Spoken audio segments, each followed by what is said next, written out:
जर का मी आज तुम्हाला सांगितलं की अशी वांग्याची भाजी तुम्ही एकदा टिफिनला दिली तर आठवड्यातून 2दा तर ही टिफिनला भाजी फिक्सच करून घ्या. त्याच्यासाठी इथे मी 7-8 वांगी छान अशी स्वच्छ धुवून त्याचे 4 भागा करून घेतल्यात. त्यानंतर भाजलेले शेंगदाणे, इथं मी खोबऱ्याचा किस होता माझ्याकडं म्हणून मी खोबऱ्याचा किस घातलाय. तो आलं, लसूण आणि कोथिंबीर वाटून घ्यायची.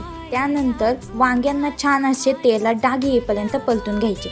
त्यानंतर त्याच कढईमध्ये थोडंसं तेल घालून जिरी, मोहरी, बारीक चिरलेला कांदा, कढीपत्ता आणि तयार केलेलं वाटण घालून छान परतून घ्यायचं.